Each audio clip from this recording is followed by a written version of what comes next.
Welcome friends. আগামী 7 জুলাই 2025 সোমবার কি ছুটি থাকতে চলেছে সব স্কুল? চলুন দেখে নেওয়া যাক।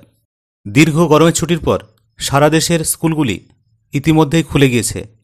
নতুন একটা বছর, নতুন ক্লাসঘর, নতুন বইয়ের পাতার গন্ধ, সব মিলিয়ে ছাত্রছাত্রীদের উচ্ছ্বাস ও বাঁধভাঙা। তবে সামনে রয়েছে একের পর এক আসন্ন ছুটি। চলতি মাসেই রয়েছে বেশ কিছু ছুটি। তবে ইতিমধ্যেই ছাত্রছাত্রী এবং অভিভাবকদের মনে একটাই প্রশ্ন যে আগামী 7 জুলাই 2025 তারিখে কি স্কুল ছুটি থাকতে চলেছে?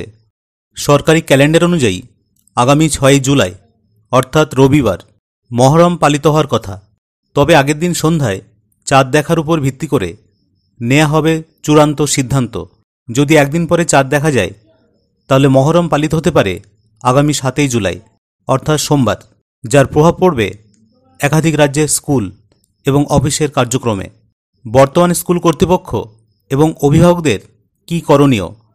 এখনও পর্যন্ত অবশ্য আগামী 7 জুলাইয়ের ছুটি নিয়ে স্কুল কর্তৃপক্ষের কাছ থেকে কোনো ফরমাল নোটিশ আসেনি।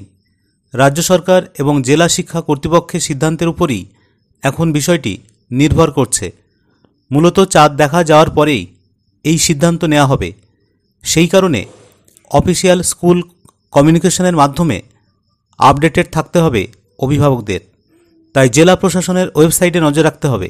এছাড়া রাজ্য শিক্ষা দপ্তরের ঘোষণার দিকেও নজর রাখা যেতে পারে। ভিডিওটি ইনফরমেটিভ মনে হলে অবশ্যই লাইক ও শেয়ার করবেন। আর যারা চ্যানেলে নতুন তারা অবশ্যই চ্যানেলটিকে সাবস্ক্রাইব করে অল নোটিফিকেশান বাটনটি অন করে রাখবেন, যাতে সবার আগে পরবর্তী ভিডিওর নোটিফিকেশানটি আপনার কাছেই পৌঁছয়। আর হ্যাঁ, কমেন্ট করতে ভুলবেন না। ধন্যবাদ।